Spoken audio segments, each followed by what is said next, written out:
Yo, yo, yo, yo, yo. What's good, Potato Nation? Welcome back to another video. I know you've seen the title.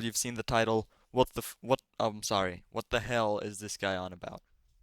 What is this video? Well, guys, we're taking a little bit of a change in our course of direction here, and we're moving on to something a little bit more serious. Because if there's something that this world lacks today, it's seriosity. But before we dive into that, make sure to hit that like button, hit that subscribe button, and don't forget that bell so you don't miss out on any Potato Man 1 productions. Today, ladies and gentlemen, for the first episode of Reading Time on this channel, we'll be talking about a book that I thought would be really bad. I thought it would be boring. It was part of our books and history project in school, and I thought, oh my god, am I really going to have to sit through this book? But ladies and gentlemen, when I tell you this book is one of the most extraordinary pieces of literature, one of the most engaging and genuinely thought-provoking books that I've ever read, I'm not lying. Because I have read The Catcher in the Rye. Alright, first off, I would like to give you guys a little bit of an introduction to the story. The story starts off with Holden at his school, at Pensy Prep, and he gets expelled. Really, bro? Yeah, he gets expelled. He gets expelled. He goes to say goodbye to his history teacher, Mr. Spencer, and Mr. Spencer's all like, "Oh, Holden, what the hell are you doing, man?" And Holden gets annoyed at him, and he does feel a little bit of shame, but he gets the hell out of there. He doesn't want to talk to Mr. Spencer anymore, so he gets home, and he meets his roommate Stradlater.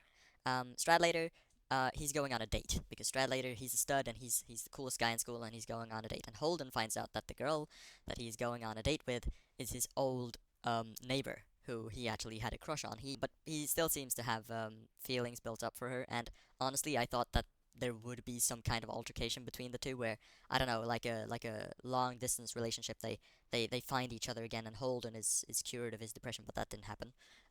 We don't even like they don't even meet. Anyways, once he finds out that the girl that Stradlater had gone on a date with was his old interest, they get in a fight.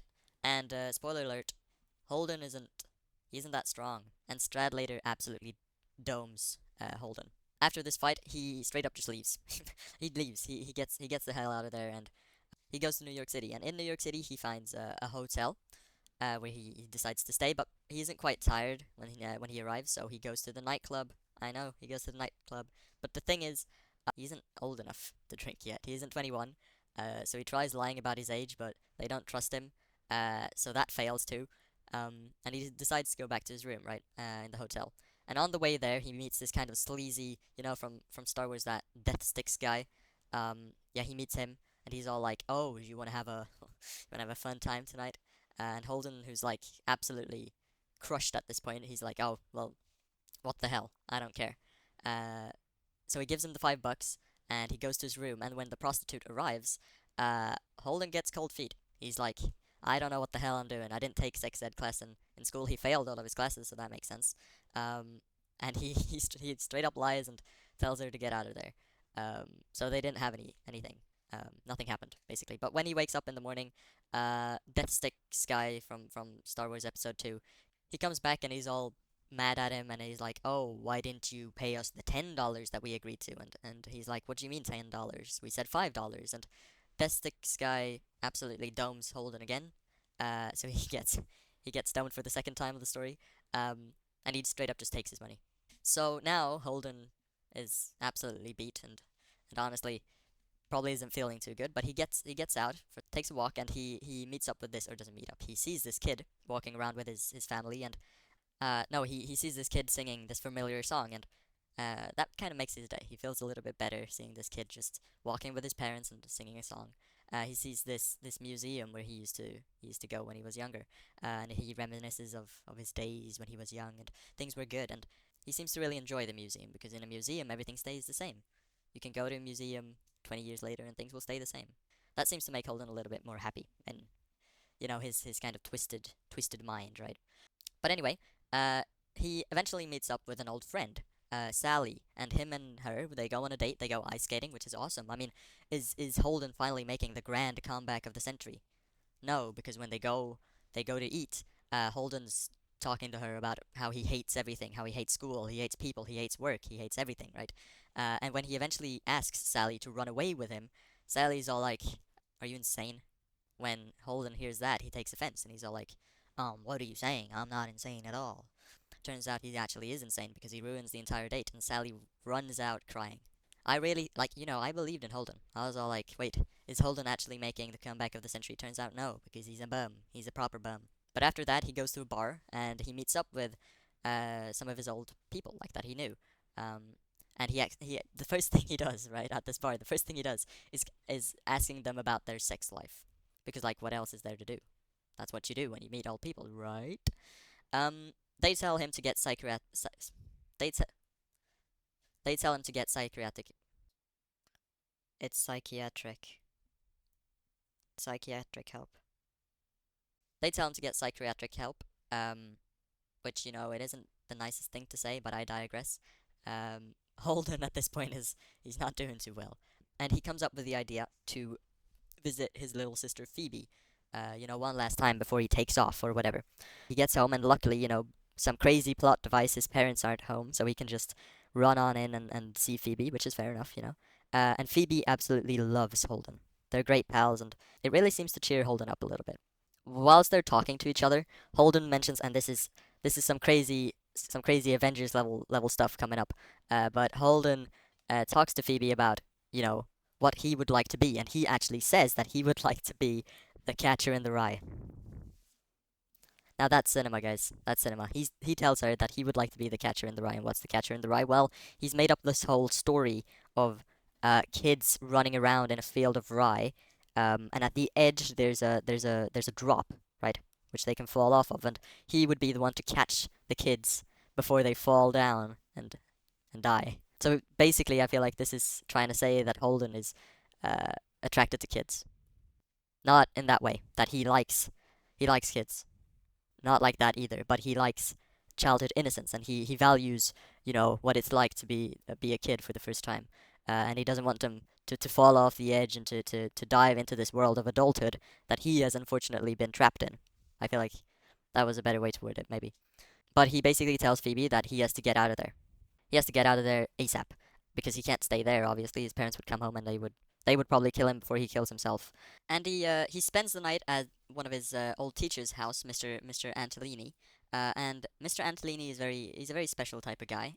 Because when Holden wakes up the next morning, um, Mr. Antolini is patting Holden on the head, which to me is a little bit weird, and Holden thinks the same because he gets the hell out of there.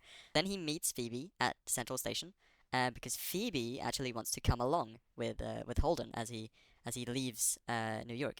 But of course, Holden is all like, "Oh, you can't do that, Phoebe. You can't come with me." And Phoebe gets really upset. She gets really upset at Holden. So Holden, in an attempt to cheer her up, takes her to the carousel, and this is actually where the story ends, right? With Phoebe on the carousel and Holden watching her and feeling just a little bit warmer, a little bit happier on the inside. Now it's not directly, told to us as readers, but it is implied that Holden is actually retelling this story of his life from a mental institute or like a rest home of some sorts. But it is nice that the story is kind of ending on a little bit of a higher note. It's a very sad story, which makes it a little bit better to know that Holden might be getting a little bit of help, and that we end on this happy memory of him watching Phoebe on the carousel. Now to discuss some major themes of the story. One of them I feel like is childhood innocence or innocence. Every time that Holden is in some way, sad or he's feeling down, it's always the kids that are making him, feel better. Take the kid singing on the street, or Phoebe for that matter. You know, kids and this innocence that they hold is the only thing that is able to cheer him up. It is also this whole story of the catcher in the rye that encapsulates this, that Holden wants to protect these kids from adulthood and the bad influences that they might, um, you know, have or see as they grow up. Another very dominant theme of this book, I feel like, is alienation or hatred of society. We often see a lot of bad parts of society in this book. We see prostitutes, we see alcoholism, we see depression, and we see violence. And I feel like it's all of these parts that make Holden so aggressive towards society. He alienates himself. he wants to get away from all of these bad people and this bad sphere that he's been stuck in. I also feel like a lot of people can feel this way, alienated or like a hatred towards society. I feel like it's normal, and I feel like that's also the reason as to why so many people are able to relate to this book and to Holden as a character. But I also feel like it's important not to get stuck in that cycle because as difficult as life may be and as hard as everything might seem, it's also important that we not get stuck in this cycle, this mental loop. I feel, just like Holden does, but it feels like Holden is able to get a bit of redemption in at the end of at the end of the story, and that's what makes The Catcher in the Rye such an exceptional book. I mean, it tackles difficult social problems and lovely themes, and I feel like Holden is such a good personification of all of these emotions, and also what makes him such a relatable character for so many people. During this time, this book was released after the Second World War. I could imagine that a lot of young adults and kids had been robbed of their childhoods because of the war. So I feel like this book would also have spoken out to a lot of those kids during this period of time where adulthood and like adulthood was taking over and a lot of people's childhoods were lost. Lastly, I just want to thank all of y'all for watching this video. I know it's a little bit of a special one, a weird one perchance, but thank you for taking a chance on me. I would like to see in your comments down below. I'll read them all, I promise. What book you would like me to read next, and to give my thoughts on. If you really liked the video and you enjoyed it, make sure to hit that like button, that subscribe button, and don't forget the bell as well. Yeah, thank you guys so much for watching, and I'll see you guys later.